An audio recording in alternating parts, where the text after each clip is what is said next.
They saw my soil-stained hands and faded cardigan and assumed I was nothing. My name is Robert Chen, and at 65 years old, I thought I'd made peace with invisibility. I was wrong about that. The call came on a Tuesday morning while I was pruning my tomato plants.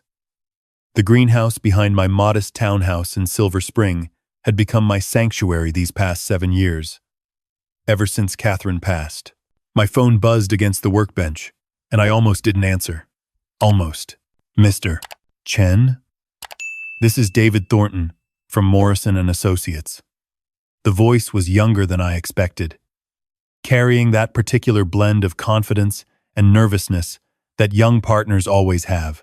There's no Mr. Chen here, I said automatically. It was habit now. Just Robert. Sir, I'm calling because we're hosting our annual gala next month. We're honoring the founding partners, and your name came up in our historical records. We'd be honored if you could attend. I looked down at my hands, dirt embedded in the creases of my palms, calluses from years of woodworking and gardening replacing the ones I'd earned from decades of turning pages in law libraries. That was a long time ago, son. I'm not that person anymore.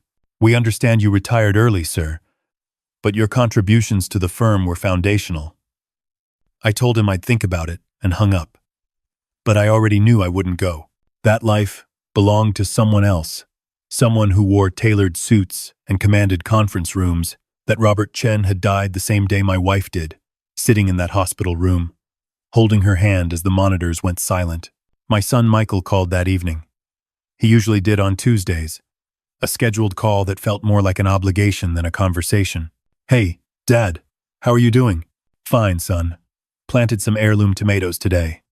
The Cherokee purples are coming in beautifully. There was a pause. Michael had never understood my pivot to gardening, to smallness, to this quiet life in a townhouse 40 minutes from his McMansion in Bethesda. That's great, Dad. Listen, I wanted to remind you about Jamie's birthday party on Saturday. Emily's planned something special at the Ashford.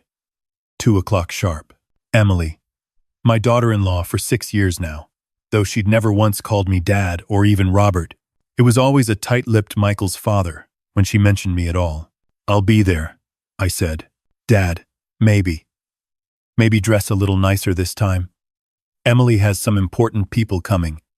She just made partner, and her senior partner will be there. The words hung between us like an accusation. I looked down at my canvas pants, my flannel shirt with the frayed collar. This was who I was now. This was who I'd chosen to be. I'll wear my good cardigan, I said quietly. Michael sighed. Okay, Dad. See you Saturday. The line went dead, and I stood there in my small kitchen, looking at the photograph on the refrigerator. Catherine and me, 30 years younger, standing in front of the firm on opening day. We'd built Morrison & Associates from nothing, just her brilliance in family law and my expertise in corporate litigation. We'd been unstoppable together, but that was before the cancer, before the 18 months of treatments that drained our savings and our spirits, before I'd realized that every hour spent in a courtroom was an hour stolen from the only person who'd ever truly mattered. I'd walked away from the firm without a second thought, sold our shares back to the remaining partners, and devoted myself entirely to Catherine's final year. When she passed, I'd found this townhouse, small and manageable, close enough to Michael that I could see my grandson, but far enough that I didn't have to witness the disappointment in my son's eyes every day. Michael had wanted me to stay in that world, to remain the titan of industry who could open doors for his career.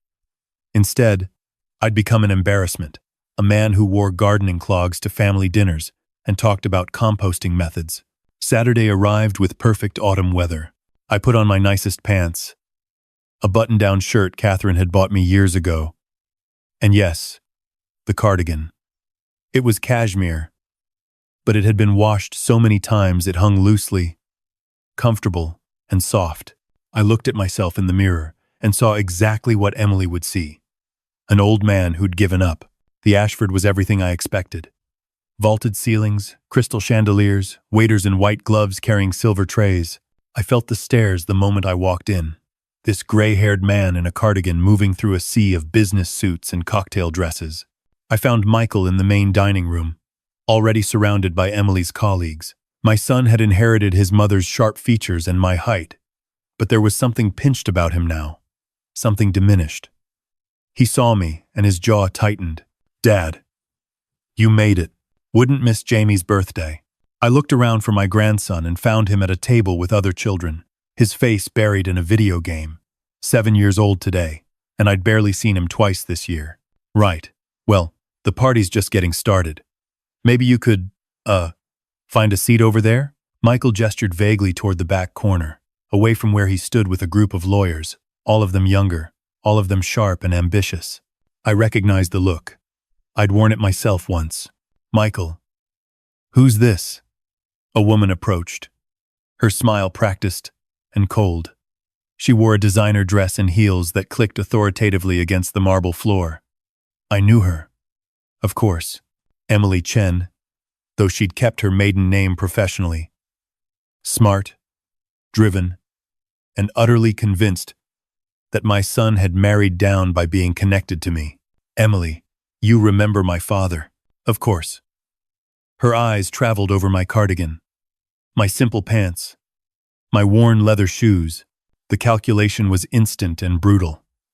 "Thank you for coming. The family tables are in the back." The words were delivered with a smile, but the message was clear. "You don't belong here." Michael said nothing. That hurt more than Emily's dismissal. I started to retreat, but then I heard a voice that made me freeze. "Is that the full guest list, Emily? I'd like to know everyone who'll be at our table." The voice belonged to a man in his early 50s, impeccably dressed, with silver threading through his dark hair. He stood with the casual authority of someone who'd spent decades in courtrooms and boardrooms. I didn't recognize him, but something about his bearing was familiar. "Of course, Mr. Thornton. It's just family and a few colleagues from the firm. No one important." Emily's voice had shifted into that particular pitch of deference that junior partners used with senior ones. "Thornton. David Thornton. The young partner who'd called me about the gala." "Actually," I said quietly, "I might step outside for a bit. Get some air." "That's probably best," Emily said quickly. "Michael, why don't you show your father where the garden patio is, away from the main party?" I saw the muscle in Michael's jaw working. He was caught between his wife and his father, and I could see which way he was leaning.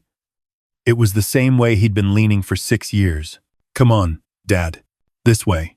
We walked through the crowd, my son moving quickly, as if proximity to me might contaminate him.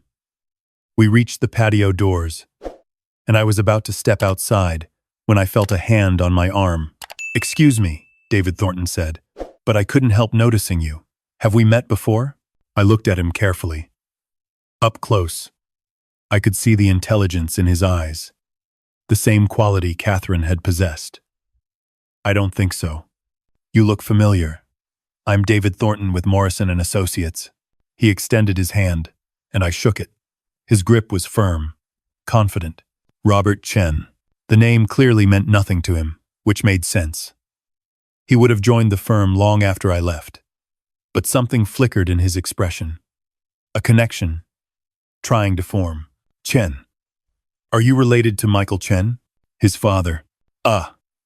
The warmth in his expression dimmed slightly, and I understood. Emily had already painted a picture of me, the embarrassing father-in-law who needed to be managed and minimized. "I should let you get back to the party," I said. "Actually, Chen. Robert Chen." He said my name slowly, testing it. "Wait. Did you ever practice law?" Before I could answer, Emily appeared at his elbow, her hand possessively on his arm. "Mr. Thornton, I wanted to introduce you to some of our associates. They're so eager to meet you." "In a moment, Emily. I was just talking to. My father-in-law was just leaving, weren't you?" She turned to me, and her smile was made of knives. "We appreciate you coming, but I think you'd be more comfortable at home. This crowd can be overwhelming." David Thornton frowned. "Emily, that seems rather—" "It's fine," I said softly. "She's right. This isn't my world anymore." I turned to leave, but as I did, I heard a commotion near the entrance. A woman's voice, sharp with authority. Excuse me. Excuse me. Where is David Thornton? I need to speak with him immediately. The crowd parted, and a woman in her 60s strode through, all controlled fury and expensive perfume. I recognized her instantly. Margaret Morrison, Catherine's co-founding partner in family law, the other half of Morrison and Associates. Margaret, David said, surprised. I didn't know you were coming. I wasn't planning to. But then I got a very interesting call from the Historical Society about our gala next month. They said you'd been trying to reach Robert Chen? Her eyes swept the room and landed on me. Robert. My God. Is that really you? The room went silent. Every eye turned to me. The old man in the cardigan standing by the patio doors. Hello, Margaret, I said quietly. She crossed the room in 4 strides and grabbed my hands. Robert Chen. Do you have any idea how long we've been trying to find you? You disappeared after Catherine died. Just vanished. I needed to step away. Step away? Robert, you built this firm. You and Catherine were Morrison and Associates. When you left, she shook her head. We've been trying to track you down for the gala. We're dedicating the new wing to you and Catherine. I felt the weight of every stare in the room. Emily had gone very pale. David Thornton's expression had shifted from polite interest to stunned recognition. Wait. Robert Chen. You're that Robert Chen? The founding partner? I was. A long time ago. You weren't just a founding partner, Margaret said fiercely. You were the founding partner. Morrison and Associates was your vision. Catherine handled family law. But you built the corporate practice from nothing. Half the Fortune 500 companies in D.C. used to be your clients. That was another lifetime, I said. Emily made a small sound, something between a gasp and a whimper.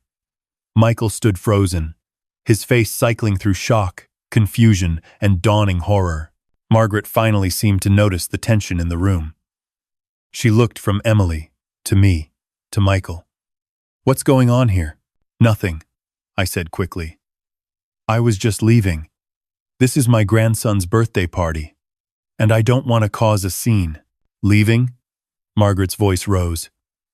Robert, you're coming to the gala. And that's final. We have 300 lawyers who want to meet the man who taught them everything they know through your old case law. Mom, Michael said weakly, using the name I hadn't heard him speak in years.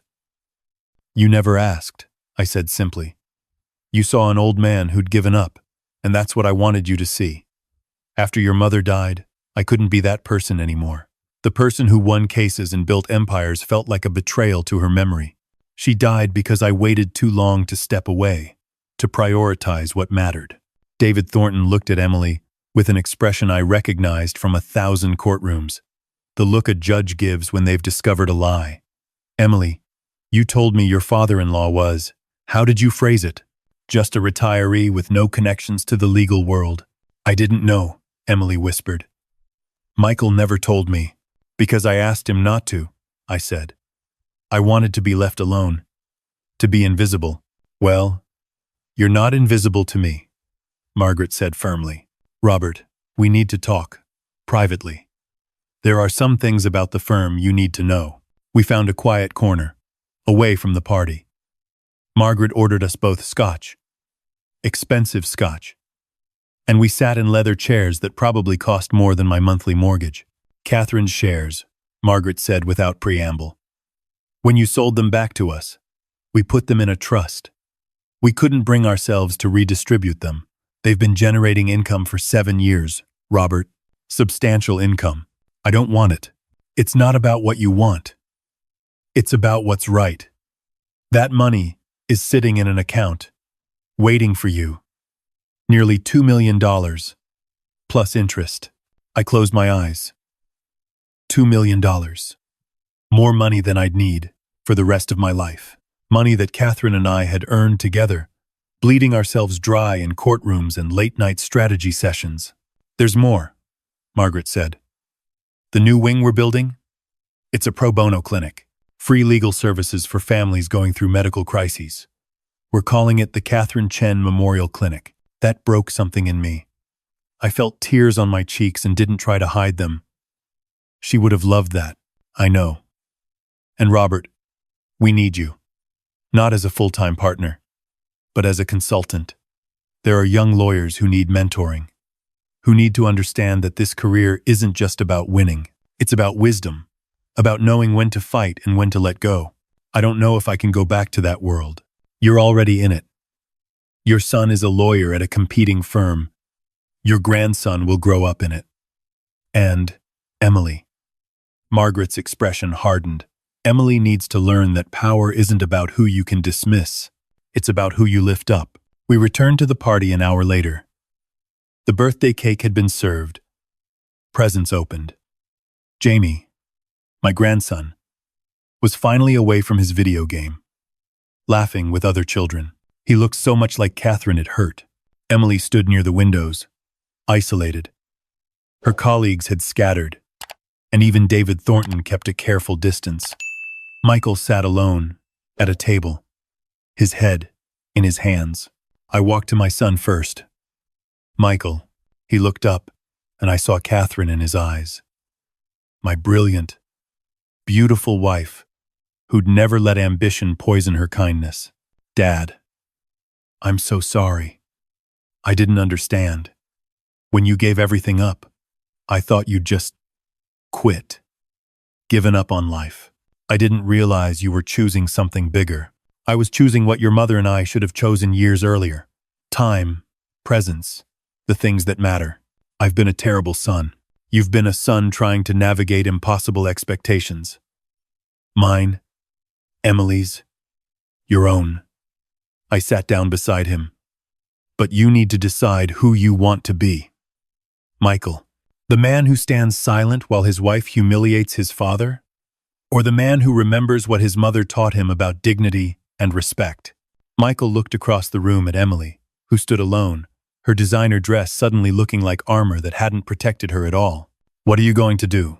He asked. About Emily? Nothing. She's embarrassed herself more thoroughly than I ever could.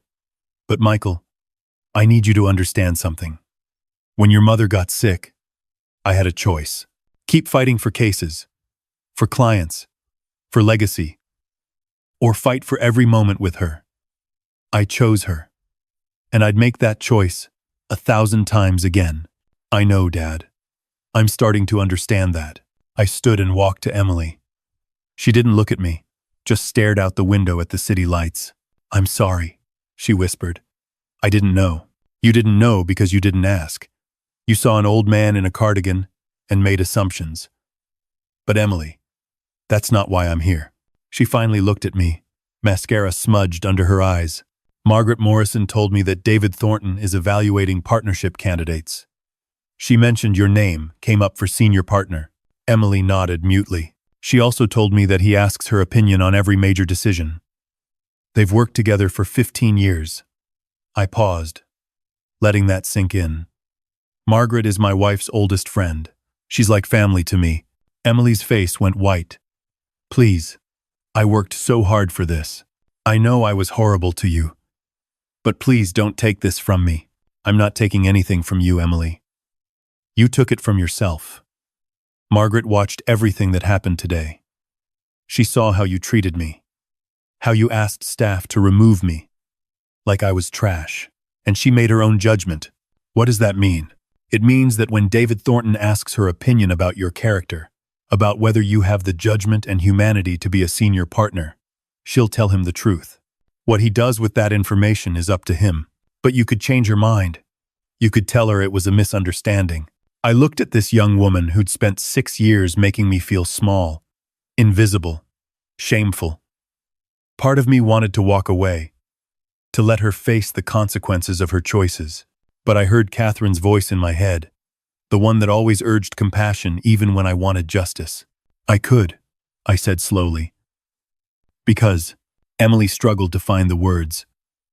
Because I'm sorry. Because I'll do better. Because your grandson deserves better than a mother who treats people like they're disposable. That last part was what shifted something in me. Not the apology, but the recognition. She understood that this wasn't just about her career. It was about the example she was setting for Jamie, about the kind of person she was teaching him to become. "You hurt me today," I said quietly. "Not because you dismissed my career or my past. I understand. But Emily, I'm not in the business of destroying careers. If you want to be a senior partner, prove you deserve it. Not to me, not to Margaret, but to yourself.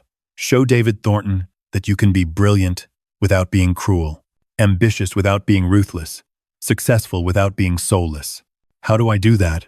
Start by looking at the people you've dismissed and overlooked, the assistants whose names you don't know, the junior associates you treat like servants, the father-in-law in the cardigan who just wanted to celebrate his grandson's birthday.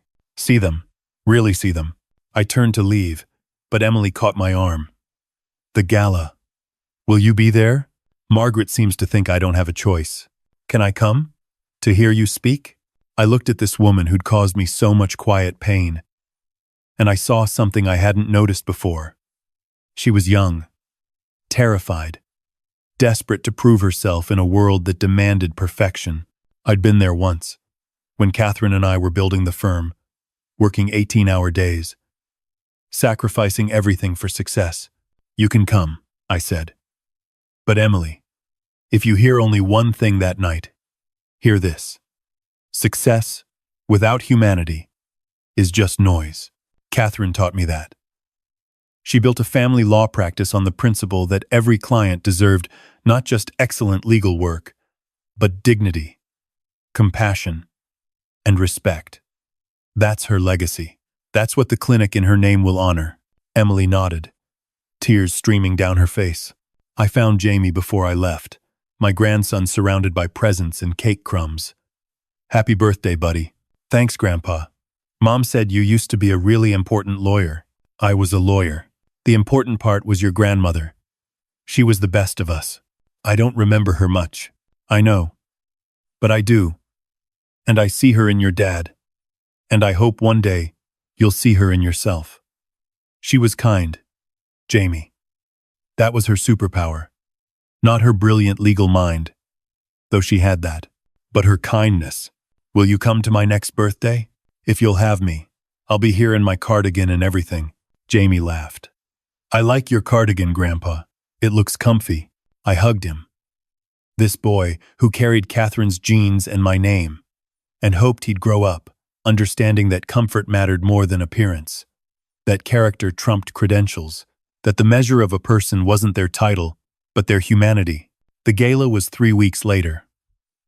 Margaret insisted I sit at the head table, next to David Thornton and the other senior partners.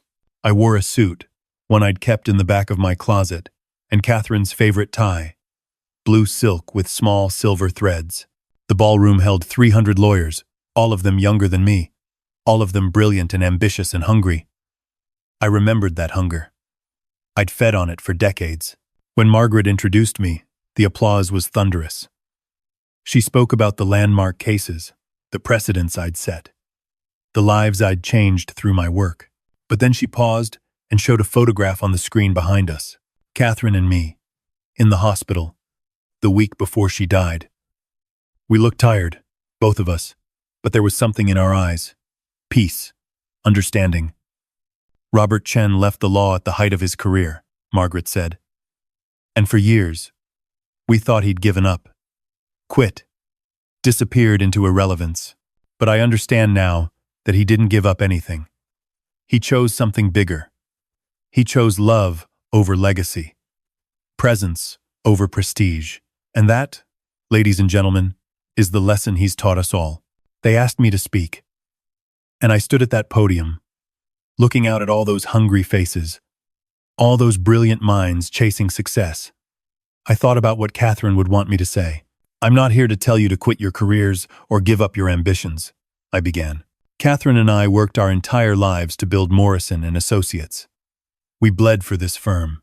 But what I learned, what I wish I'd learned earlier, is that success is meaningless if you sacrifice the people you love to achieve it."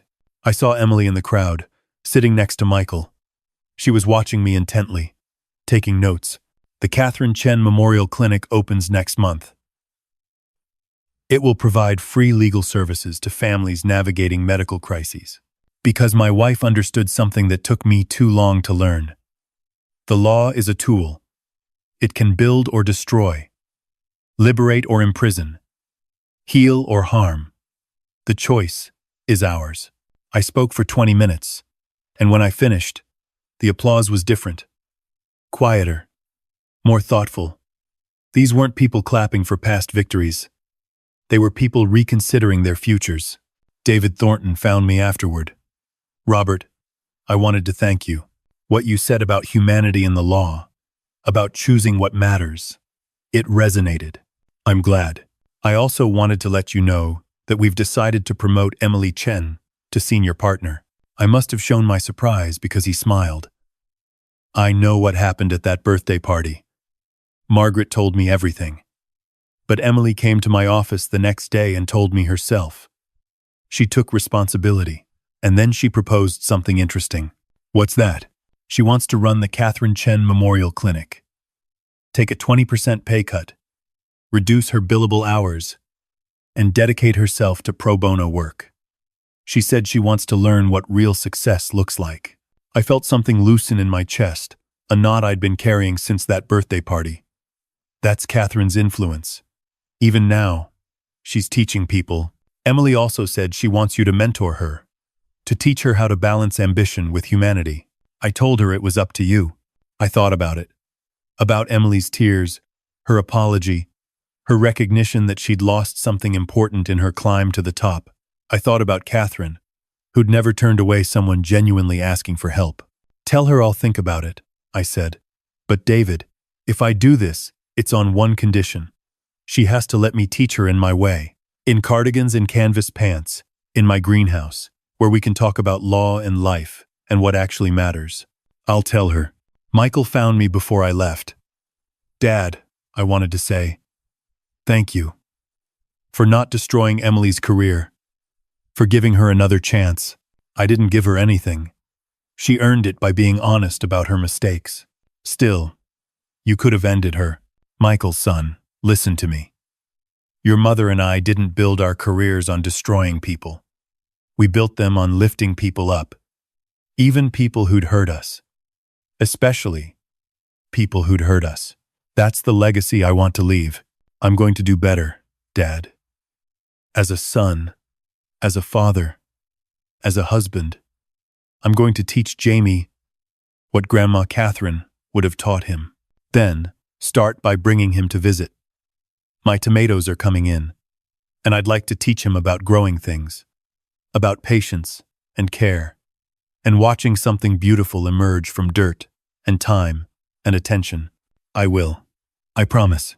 I drove home that night through the quiet streets of Silver Spring, past the townhouses and small gardens, past the lives being lived in miniature, and I felt something I hadn't felt in 7 years. Not joy, exactly, but satisfaction. The kind that comes from knowing you've chosen right, even when everyone thought you were wrong. My greenhouse was waiting, my plants growing in the darkness, silent and patient. I'd water them in the morning, tend to them as I'd tended to Catherine in her final months. With love, with presence, with the understanding that some things can't be rushed or forced or commanded. They can only be nurtured. They saw my soil-stained hands and faded cardigan and assumed I was nothing. But I was everything that mattered. I was a man who'd loved deeply, chosen wisely, and lived authentically. I was Robert Chen, and I'd finally made peace with exactly who I was. The call from Emily came 2 days later. Her voice was tentative. Robert, I wanted to ask. David said, you might be willing to mentor me. Is that true? Come to my house on Saturday, 2 o'clock. Bring clothes you don't mind getting dirty. Dirty? We'll be working in the greenhouse. If you want to learn about balance, about what matters, it starts with your hands in the soil. Growing things teaches patience, Emily. And patience teaches wisdom. I'll be there.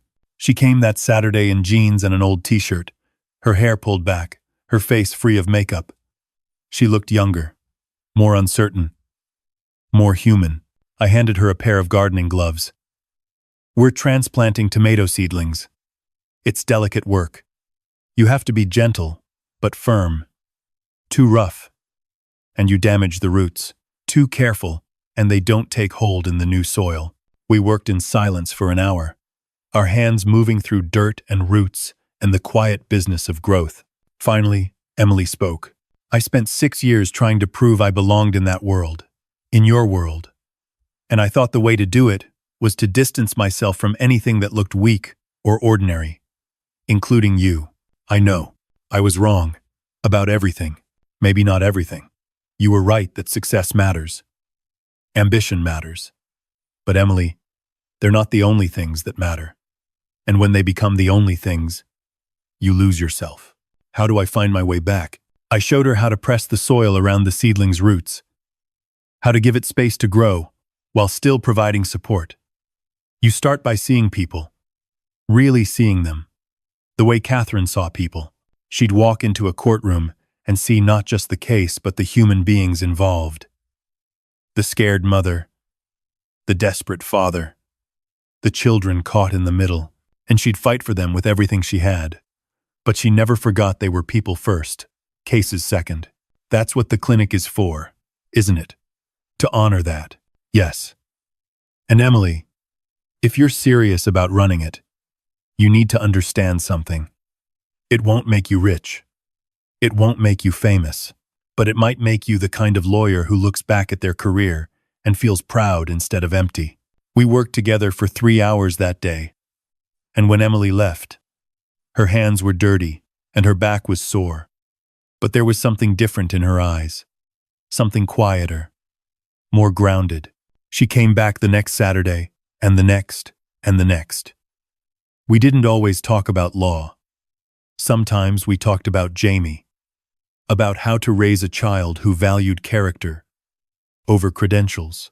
Sometimes we talked about Michael, about the pressure he felt to live up to my legacy without understanding what that legacy actually was.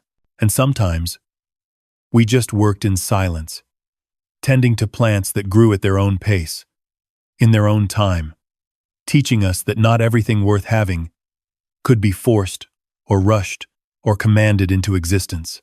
6 months later, the Catherine Chen Memorial Clinic opened.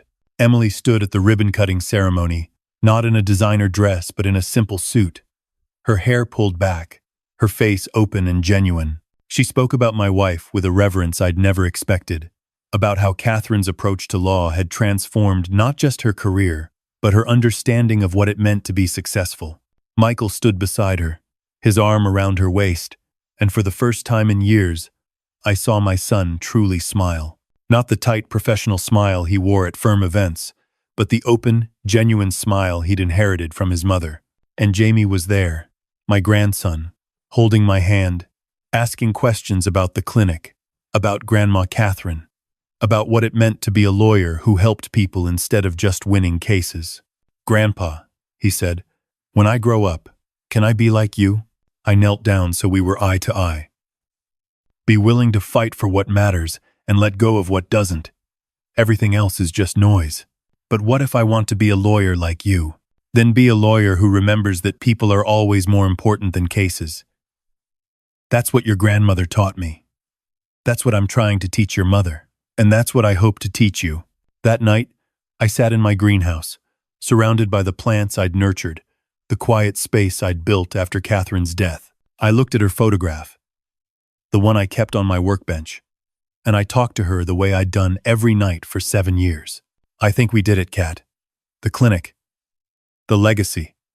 Teaching Emily and Michael and Jamie what you always knew. That the measure of a life isn't the cases you win or the money you make. It's the people you lift up. The hands you hold. The love you give. The wind rustled through the greenhouse, and I chose to believe it was her answer.